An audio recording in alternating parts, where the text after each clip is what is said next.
Bienvenidos y bienvenidas a Rebeldes de la Prevención, un espacio donde profesionales del sector comparten sus retos y experiencias para fomentar el entorno de la cultura preventiva en empresas.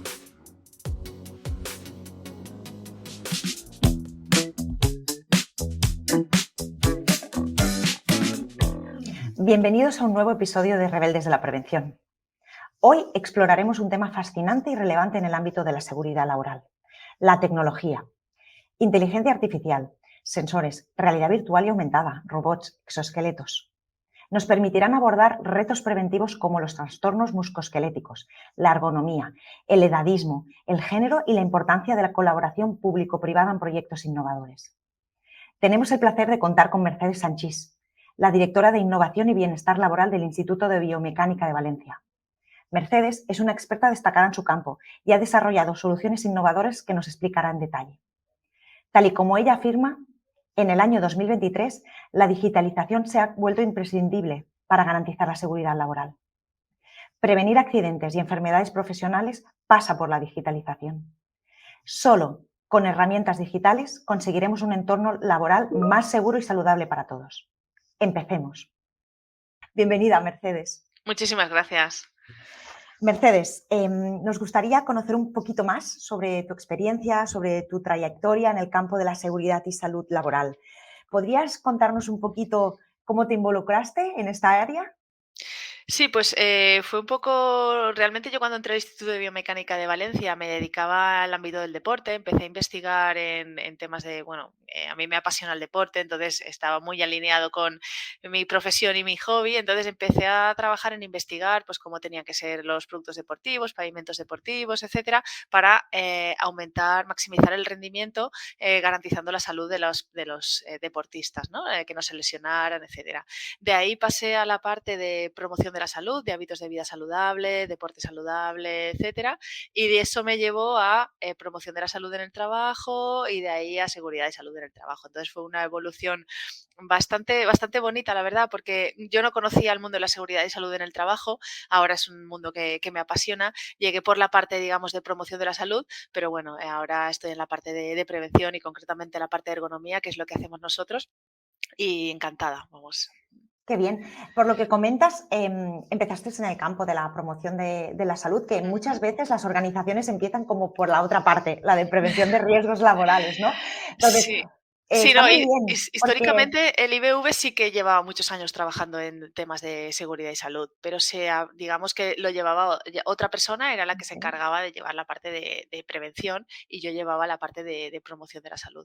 Pero cuando se fusionaron esas dos, cuando ya se fusionaron esas dos partes, porque la persona que llevaba la parte de prevención se cambió de puesto dentro del centro, pues fue cuando ya integramos las dos partes, la parte de prevención y la parte de promoción. Pero en el IBV llevamos más de 40 años ya trabajando en la ergonomía, sí, sí. sí, ahora que comentas la trayectoria y los 40 años de existencia del IBV, está muy bien que pongamos el foco en el instituto. ¿Podrías explicarnos en qué áreas clave vinculadas a la seguridad y salud en el trabajo estáis actualmente trabajando? ¿En qué líneas estratégicas?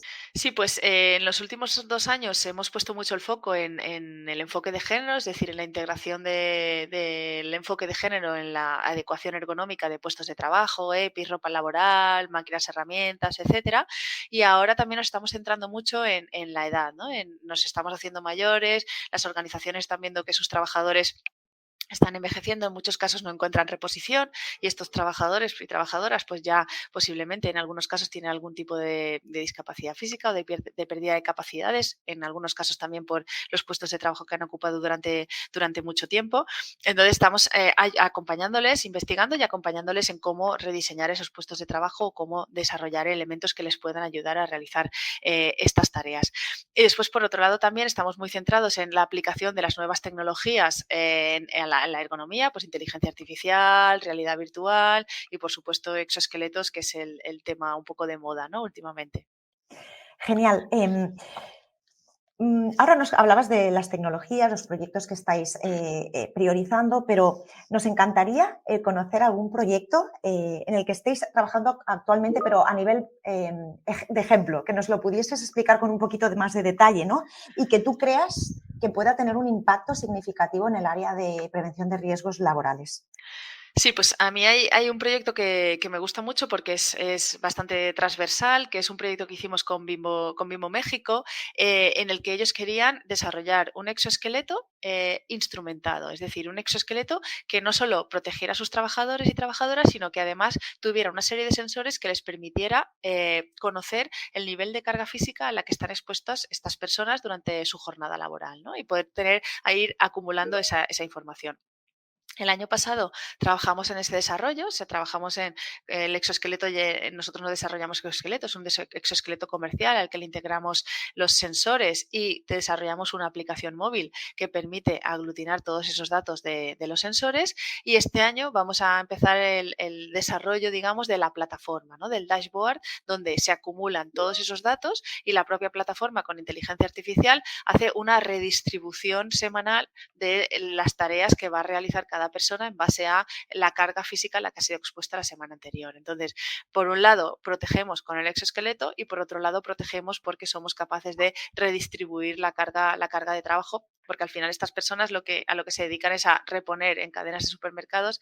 Ese trabajo es el que es, pero sí que es verdad que hay diferentes tipologías de supermercados con diferente carga, ¿no? Diferente carga física. Entonces, buscan hacer un reparto equitativo de esa carga. Genial, muy interesante. Y además en México, internacional, el Sí, sí, proyecto. sí, sí, sí. Ahora que nos comentas, ¿no? Este proyecto, desde el punto de vista más de detalle y que has entrado a explicarnos en qué consiste, bajo tu punto de vista, ¿cuáles son los elementos necesarios que tú misma identificas para poder garantizar que un proyecto de transformación digital se haga exitosamente en una organización? Sí, pues bueno, en primer lugar es que esa transformación digital no esté solo no entre por PRL, sino que ya sea culturalmente dentro de la empresa está integrada esa transformación digital. Y después, por otro lado, la cultura de la empresa, ¿no? Es muy importante que haya una confianza por parte de los trabajadores de que esos datos, esa información que está captando la empresa, pues vaya a tener un uso en pro de la seguridad y salud de las personas trabajadoras. Si no existe, bueno, sabemos que la inteligencia artificial, las nuevas tecnologías, la digitalización va con datos. Esos datos vienen de las personas en el caso de la seguridad y salud, y si esas personas no quieren, actualmente, de acuerdo con cómo está la legislación, si esas personas no quieren ceder esos datos, están en su derecho. Entonces, si no existe esa confianza, esos datos no los tenemos y por tanto no podemos digitalizar, no podemos avanzar. Entonces, las claves son: haya una cultura de digitalización y una cultura de seguridad y salud y de confianza entre las personas trabajadoras y la organización. Genial, gracias. Comentabas que muchas veces la digitalización llega a las áreas de prevención de riesgos laborales como en último lugar del tren, ¿no? El último vagón, por así decirlo, así que Sí. para hacer la analogía. Pero ¿realmente crees que puede ser un argumento a nivel de todos los profesionales de la seguridad que quieran hacer un push, que quieran impulsar proyectos de digitalización en sus áreas, el hecho de poner sobre la mesa que ya están trabajando en otras áreas con herramientas digitales? Estoy pensando en los entornos industriales, donde casi todas las cadenas de producción utilizan ERPs integrados con los propios softwares de la propia maquinaria productiva, de gestión de almacenes, de suministros, de compras y materias primeras. Es decir, puede ser un buen argumento para convencer a tu jefe el decir, oye, es que ya estamos digitalizados en muchas áreas, es sumar una capa más. ¿Qué opinas? Claro, totalmente, totalmente. Sí, sí, sí. La empresa ya ha visto la eficiencia que supone para los resultados de la empresa, de la organización, el integrar la digitalización, pues verá, por supuesto, que integrarlo también en la prevención de riesgos laborales, el resultado se espera que sea igual, ¿no? Sea paralelo, o sea, que también sea más eficiente el trabajo de la parte de prevención. Y bueno, antes nos comentabas, ¿no?, los desafíos, ¿no?, o los elementos clave que se tienen que bueno, los desafíos que se tienen que saltar y los elementos clave que permitirán que un proyecto de transformación digital en el área de prevención de riesgos laborales sea exitoso, ¿no? ¿Podrías compartir algunos ejemplos de cómo la inteligencia artificial, tan de moda en este 2023, los macrodatos y otras tecnologías pueden mejorar la condición las condiciones de trabajo y el entorno seguro y saludable de muchos trabajadores y trabajadoras? Sí, mira, nosotros empezamos ya a trabajar en esto de la inteligencia artificial aplicado a la prevención en el 2018 aproximadamente y acabamos desarrollando una solución que es ErgoIA, que aplica la inteligencia artificial para hacer el trabajo de los prevencionistas y las prevencionistas más liviano desde el punto de vista de la evaluación de riesgos ergonómicos. Es decir, ellos graban un vídeo, lo mandan a nuestros servidores que tienen las redes neuronales entrenadas para la identificación de las posiciones de cada uno de los segmentos corporales y devuelve la evaluación hecha. O sea, una cosa que te costaba 3 horas, ahora te cuesta 5 minutos. ¿Eso qué hace? Pues que te quita los trabajos más, digamos, que puede hacer una máquina, que no hace falta que tengamos un humano contando cuántas veces hago yo un movimiento determinado o si mis brazos están levantados por encima del hombro o por debajo, y la persona se puede dedicar a aportar valor en cómo solucionamos ese problema que hemos identificado que tiene el puesto de trabajo.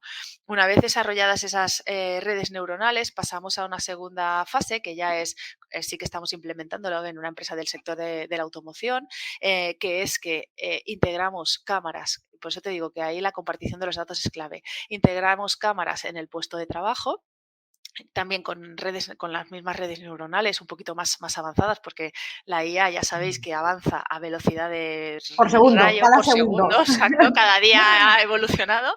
Entonces utilizamos esas redes neuronales evolucionadas con cámaras posicionadas dentro del puesto de trabajo que enfocan directamente al trabajador e identifica, porque en esta empresa tenían un problema y era que tenían un ingrávido para hacer un apriete de un tornillo.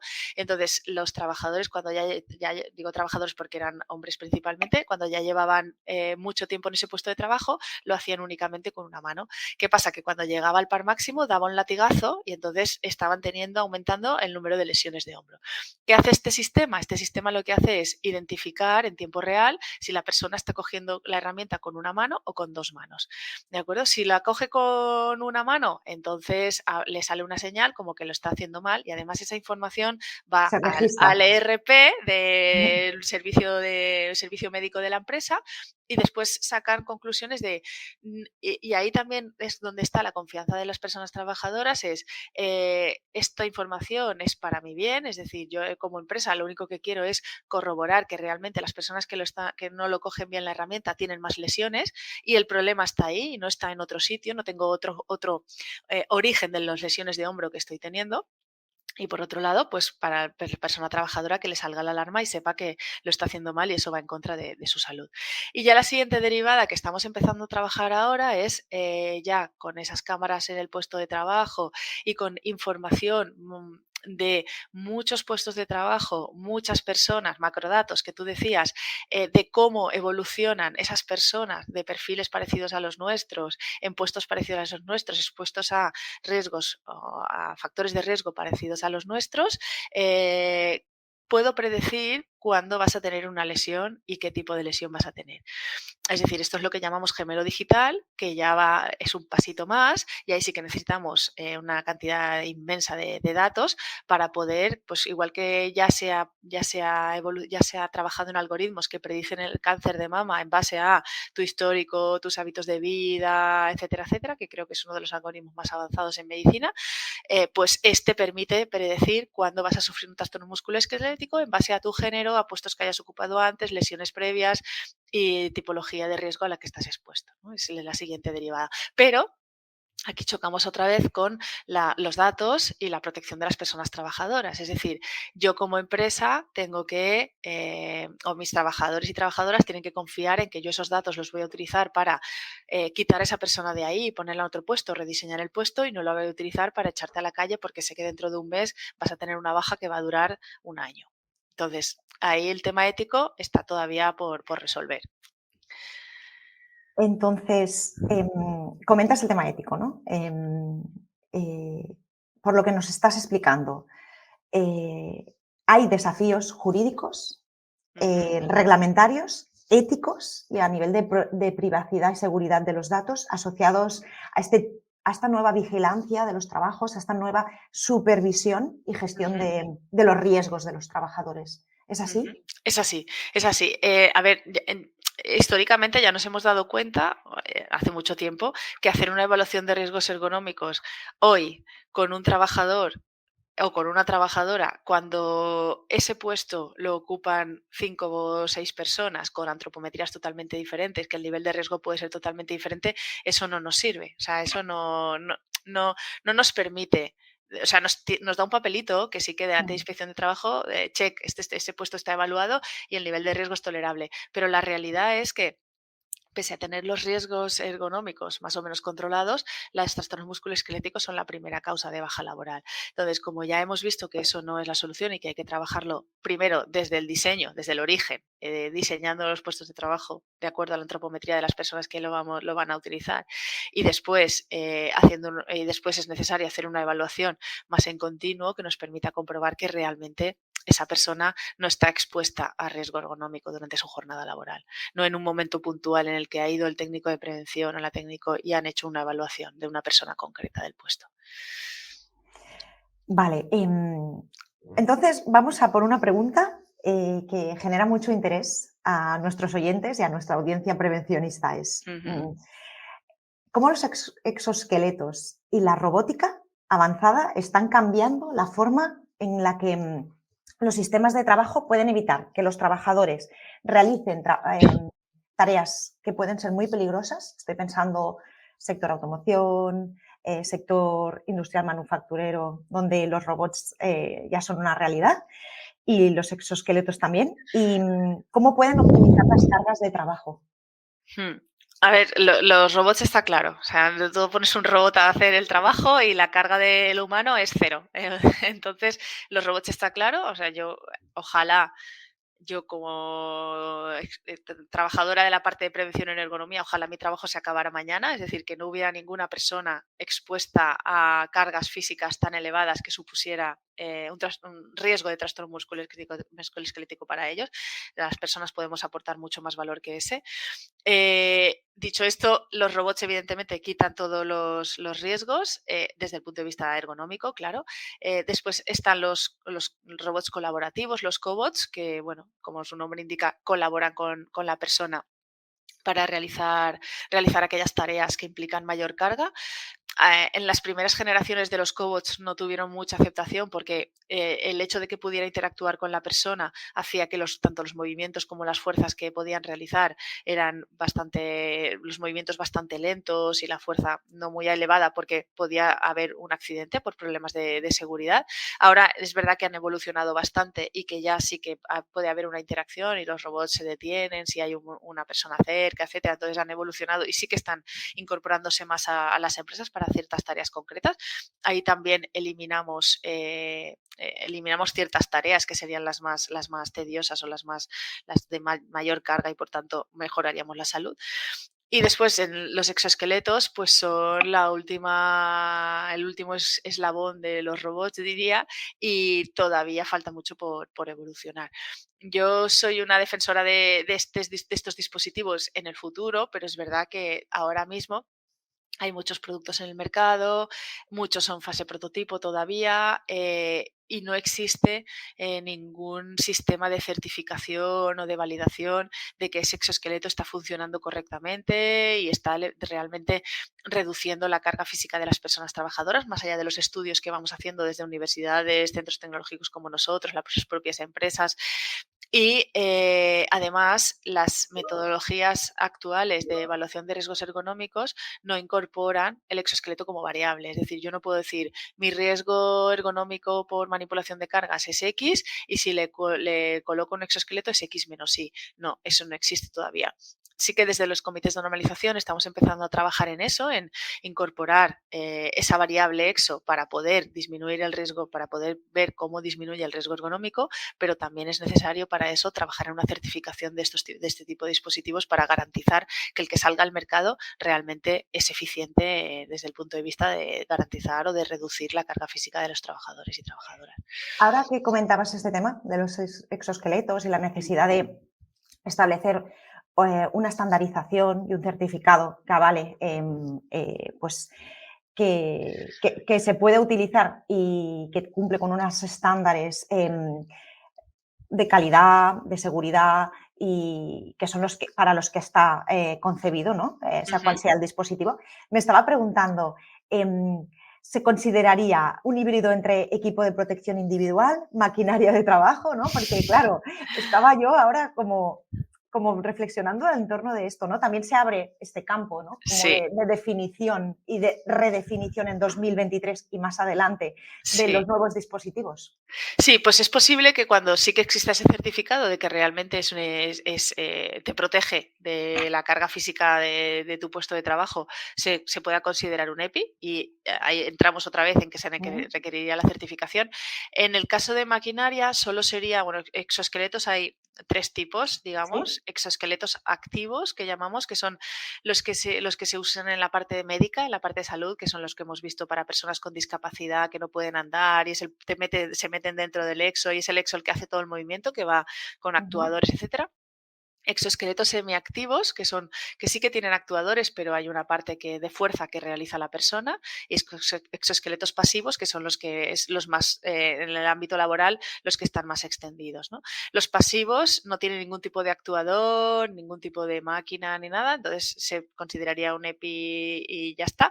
Los activos, sí, los semiactivos, perdón, que también se usan en el ámbito laboral, sí que tendrían que cumplir con el Real Decreto de Maquinaria, porque sí que la parte de seguridad es importante. Vale, y llegados a este punto que ya planteabas un desafío como es el de la estandarización y la certificación, quiero poner el foco en un punto controvertido, ¿no? Existen bastantes limitaciones o retos para su implementación, ¿no? ¿Podrías mencionar algunos desafíos en los que hay interacción entre sistemas, trabajadores, aspectos psicosociales, organizativos? Porque sabemos que suelen ser suelen estar bastante presentes estos momentos de dolor a nivel de implementación. Sí, en la parte de exoesqueletos te refieres. Sí. Sí, a ver, la parte psicosocial yo no la trabajamos, entonces no me atrevo a que puede venir Nada. cualquier experto en psicosocial y tirarme de las orejas. Entonces la parte psico no la controlo, Vale. pero el principal reto ahora mismo en la parte de integración de este tipo de dispositivos.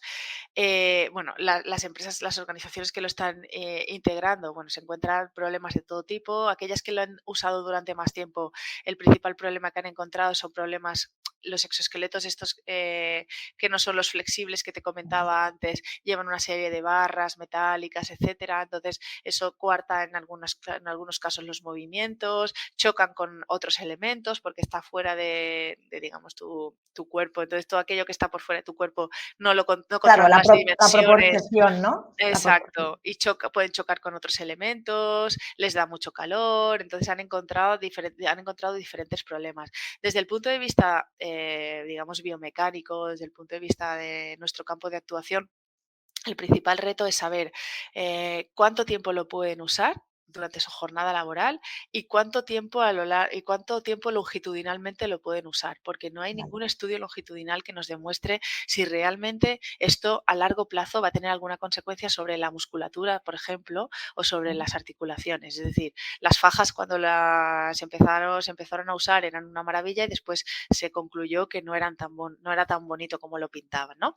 Pues no sabemos si en los exoesqueletos estamos hablando de las nuevas fajas, no lo sabemos. Entonces, hace falta un estudio longitudinal, primero que nos permita tener, por un lado, un grupo de control que no use exoesqueletos y veamos cómo evoluciona su cuerpo a lo largo del tiempo. Otro grupo que use el exoesqueleto 2 horas al día y veamos cómo evoluciona, otro 3 horas al día y veamos cómo evoluciona, para así encontrar cuál es el óptimo de incorporación del exoesqueleto a tu jornada laboral y cuánto tiempo lo puedes estar usando.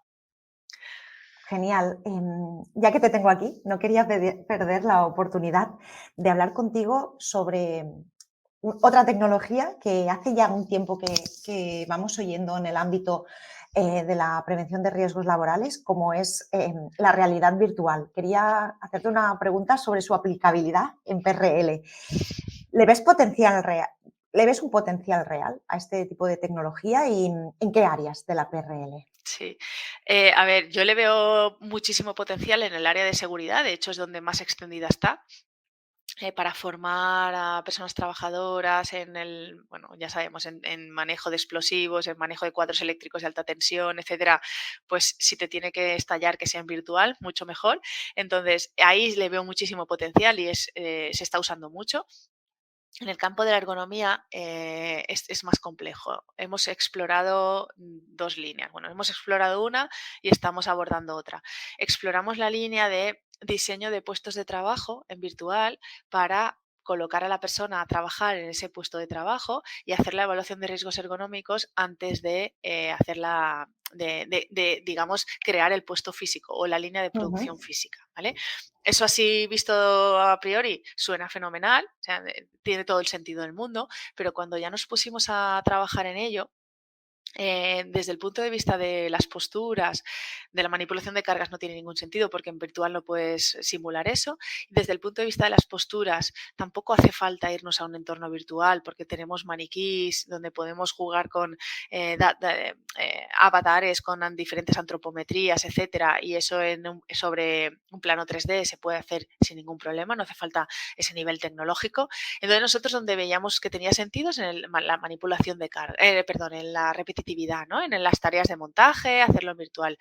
¿Con qué nos encontramos? Con que la tecnología, en el momento en el que empezamos a trabajar en ese proyecto, que fue hace 2 años, para que las personas pudieran interactuar con el medio virtual tenían que llevar los mandos.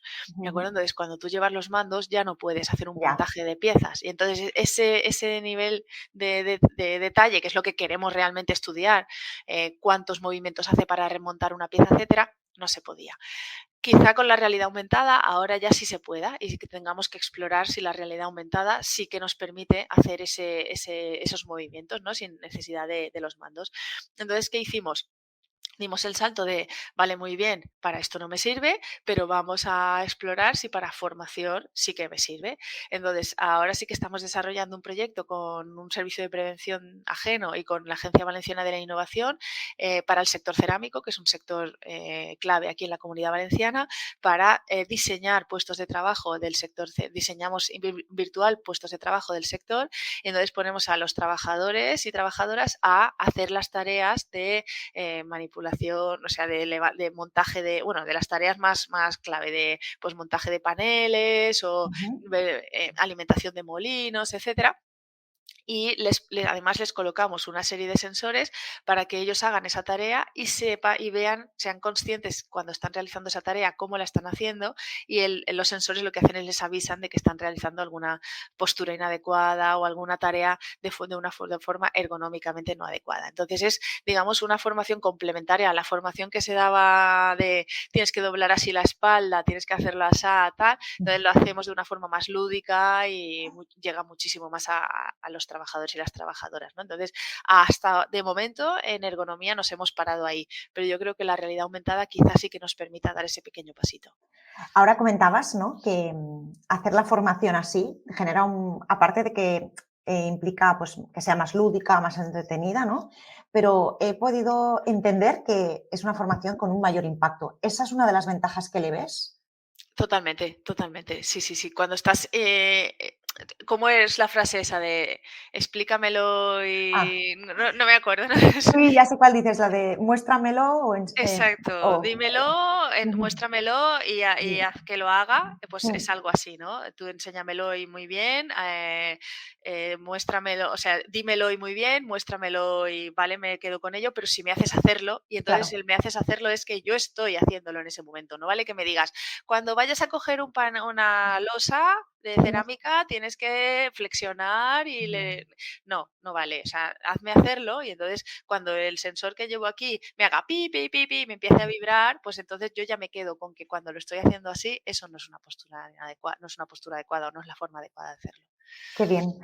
Pues llegados a este punto que nos comentas también, por ejemplo, ¿no? Que estabais colaborando me parece que has dicho el Departamento de Innovación del Gobierno Valenciano en un servicio de La prevención, Agencia Valenciana de Innovación, eso, la sí, sí, Agencia sí. Valenciana de Innovación y un servicio de prevención ajeno, ¿no? Ujú, Veo que tanto en este proyecto como en el anterior que nos comentabas con Bimbo México, ¿no? Y mm, con otros que nos has ido ejemplificando, la colaboración, el trabajo colaborativo es esencial, ¿no? Para impulsar la innovación. Es decir, sí. para hacer ese salto del IBV, del instituto, a la empresa real, para que llegue al trabajador real, ¿no? Ha colaborado el IBV y colabora, ¿no? Con otras organizaciones y empresas para desarrollar proyectos en el ámbito de la seguridad y salud. Algunos que quieras destacar que para ti sean como el buque insignia, que estéis especialmente orgullosos de esos.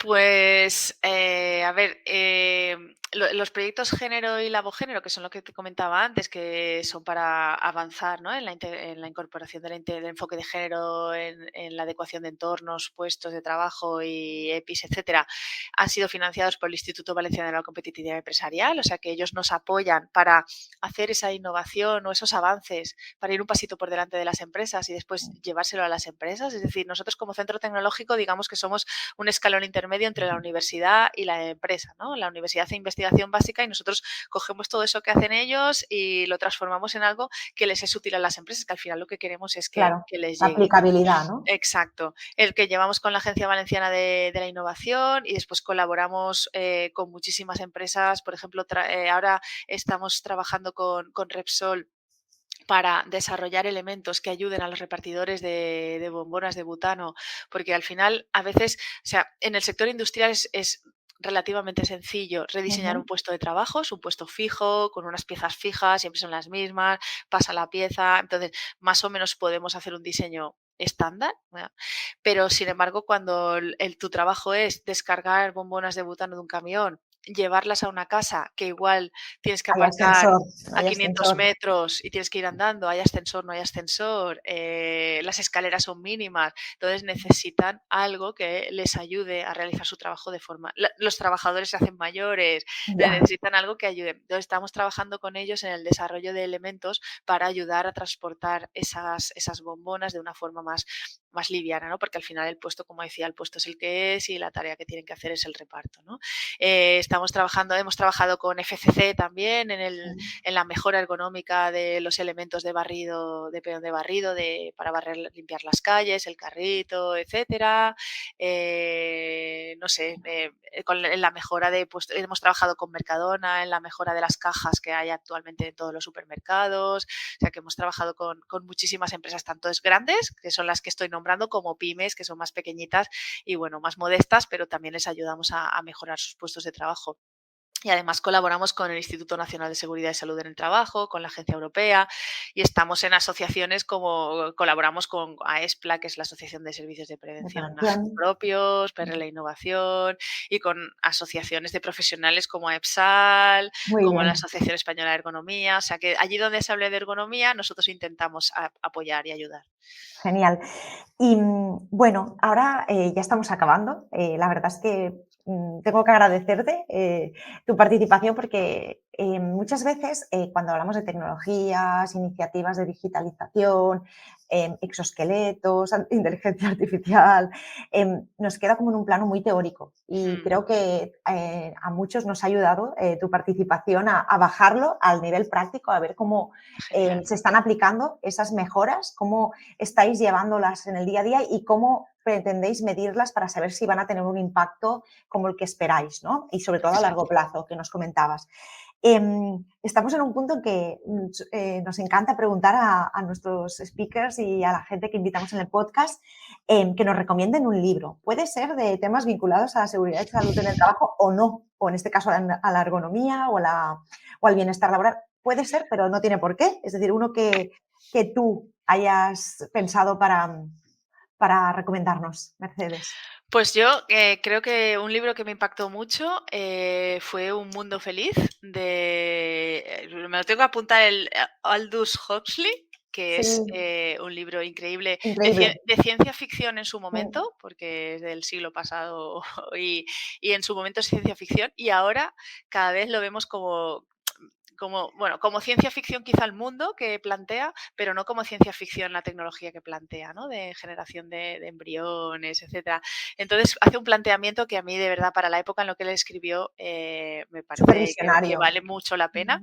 Y después hay uno que también desde el punto de vista no de prevención, pero desde el punto de vista tanto profesional como personal me ayudó, que son Los 7 hábitos de la gente altamente eficiente, que también lo recomiendo muchísimo porque es verdad que está escrito pues muy con ejemplos y tal, pero que te hacen ver que puedes ser más eficiente sin necesidad de ir tan estresado, ¿no? Es un poco...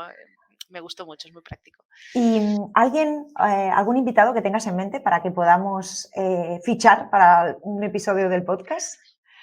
Pues la verdad es que como no sé a quién habéis entrevistado, Lánzate. entrevistado ya, pero bueno, yo una persona que para mí fue un referente en su momento y que trabajaba muy, muy a gusto con él, pero ya está felizmente jubilado, es Paco Marqués, del Instituto Nacional de Seguridad y Salud en el Trabajo. No sé si lo habéis entrevistado, pero bueno, pero lo fichamos. El planteamiento que hacía a mí me gustaba mucho y también me parecía muy accesible y muy realista todo lo que comentaba. No está tan relacionado con la ergonomía, más en la parte de promoción de la salud, pero bueno, creo que es interesante escucharle, sí. Genial. Y para terminar, te voy a pedir que resumas la conversación que hemos tenido, el podcast de hoy, en unos 15-30 segundos.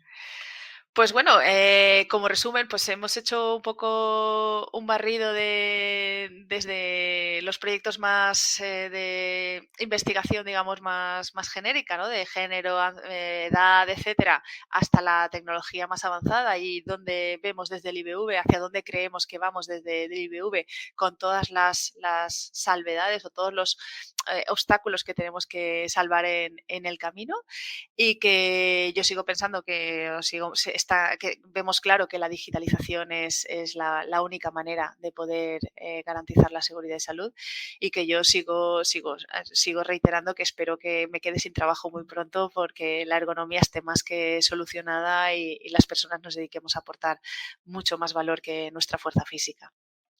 Genial, muchísimas gracias, Mercedes. A vosotros. Sobre todo me voy a quedar con una frase que acabas de decir ahora muy, muy breve, pero que creo que es la clave de todo. Es decir, que la digitalización es la clave de una seguridad y salud en el trabajo efectiva, sobre todo para el momento en el que vivimos, a pesar de los retos, a pesar de los obstáculos y todos los desafíos que tenemos enfrente. Mercedes, ha sido un placer tenerte hoy en el podcast. Igualmente. Escucharte, también conocerte y sobre todo quiero poner en valor todo el trabajo que hacéis desde el IBV, toda la colaboración, cogiendo ese punto de investigación universitaria, pasándola a la aplicabilidad en el mundo empresa, con la colaboración también de la administración pública que hace una apuesta y que ve una aplicabilidad en vuestros proyectos, y ojalá podáis conseguir muchísimos objetivos, incorporar nuevas tecnologías y que te puedas dedicar a otras cosas que no sean la ergonomía, porque, como bien dices, esté más que superado este tema. Ojalá sea así. Muchísimas gracias. Gracias a vosotros. Y nada, un placer. Nos vemos pronto. Chao, hasta luego. Chao.